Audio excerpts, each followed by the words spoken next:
Welcome back. Now we'll discuss the pyrometer. Question is, what is pyrometer? Pyrometer is the measure of temperature using a distance, from a distance. Okay. So using pyrometer we are usually measure high temperatures from a distance. It is a non-contact type temperature measurement. The word pyrometer suggests measurement of the temperature without any contact with the process and radiations from the temperature sources. Normally the radiations from the temperature sources are made incident either on the thermocouple or normally by thermocouple, whose output is normally measured. Now we will see in the construction how it works. Now there are three types of normally pyrometers: optical pyrometers, total radiation pyrometers, and infrared pyrometers. Now what is optical pyrometer? In this optical pyrometer, normally what we will do, we use a eyepiece. From this eyepiece we normally try to focus on the process temperature and utilizing some equivalent current we normally say about the temperature. Now I will try to draw this. Here I can draw, say it is a lens, and using this lens the lights are coming, and here I will keep a bulb.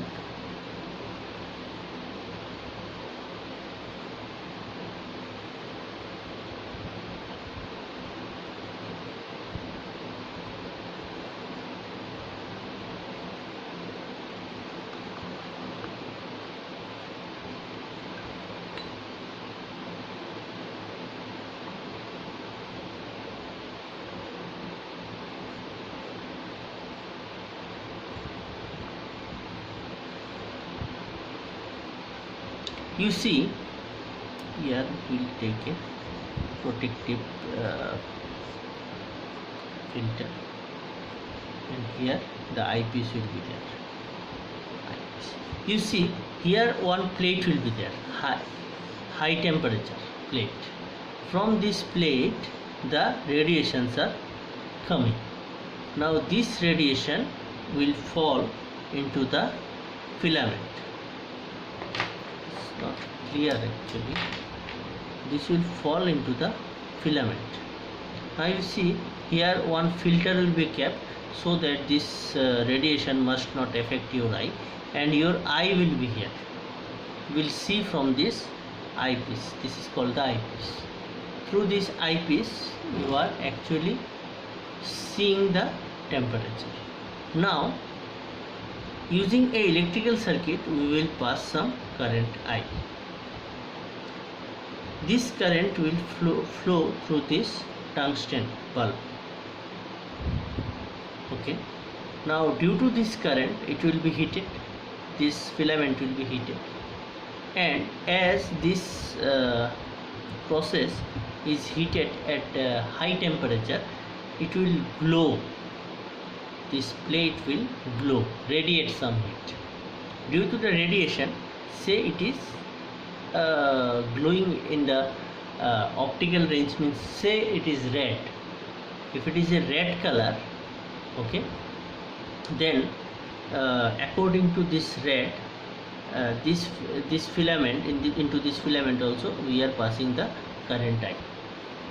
When this current I will move, this filament will also glow at certain color, and if this color exactly matched with this color, then you cannot see the filament.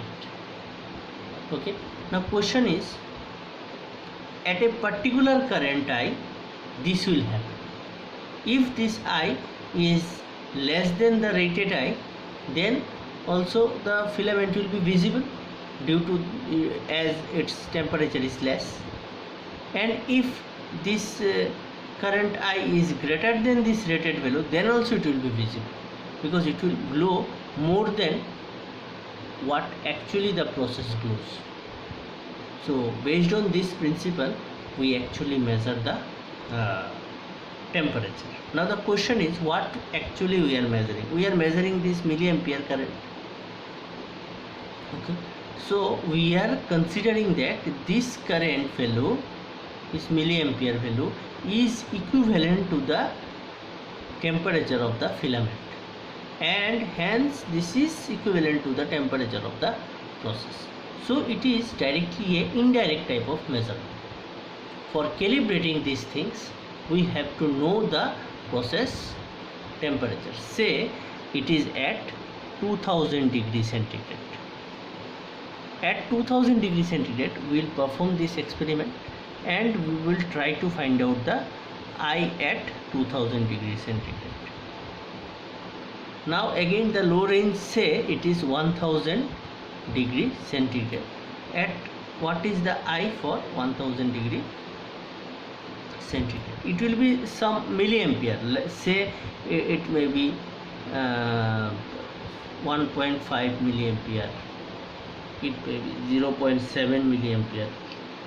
In this range some current will come. Now this will become the range or span of the instrument. Now if it is 1500 degree centigrade, then this milliampere value will be in between of 0.7 to 1.5. So by getting that, you can interpret about the temperature of the things. Now you will say me that it is not a correct measurement. Yes, it is not a perfectly accurate measurement, but you are able to measure the temperature from the distance. That is the advantage of this. Okay, now as in the total radiation, you cannot put AI on this, right?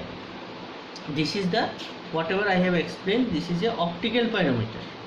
Okay, but in total radiation or in the infrared pyrometers, there you cannot put your eyes, because in total radiation you never know whether it is in the optical range or not.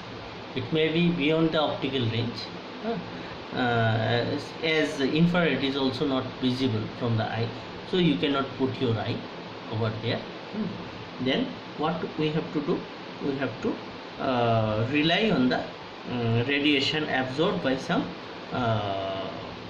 maybe photodiodes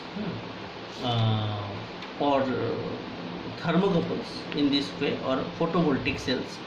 So those photovoltaic cells will absorb the energy of the infrared radiations or pyrometers. From there we will measure the output, and that output will be the temperature, will be considered as the temperature of the target. Okay, thank you.